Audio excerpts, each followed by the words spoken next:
Good morning. I wanted to share out of our daily bread devotional. God has wronged me and drawn his net around me. Prayer in disguise. After the horrors of Auschwitz, El Weasel lost his faith. Where were you, God of kindness? He asked, recalling the evil he and others suffered. In my childhood, I did not expect much from human beings, but I expected everything from you.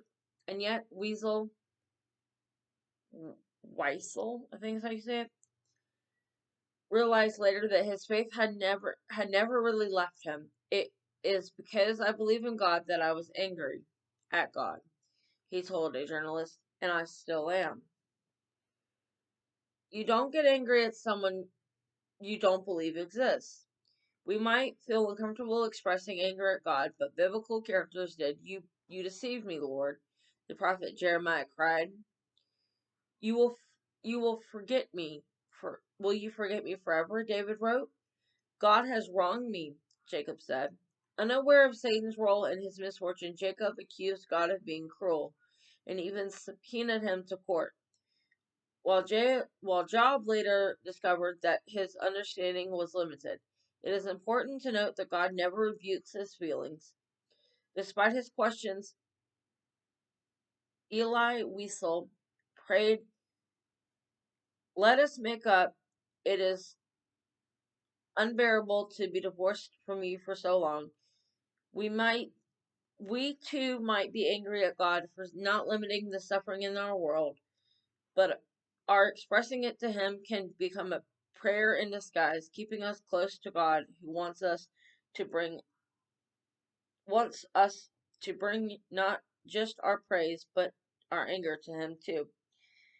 When have you felt angry at God? How can Job's story help us express and keep a clear perspective? And then we are on. Got to mark the book. 1 second.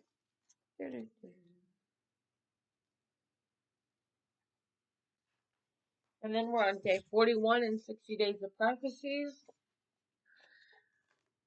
Divine intervention, prophetic connection. When all seems lost for God's chosen people, He will step into fight for Israel once again.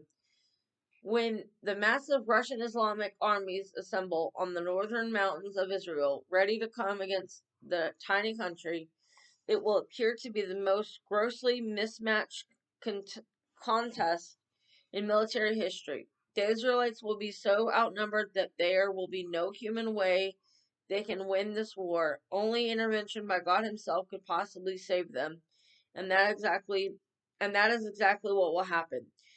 When God goes to war, He uses weapons unique to Him, weapons that render the arsenals of men as ineffective as a sorry ineffective as a water pistol against a nuclear bomb.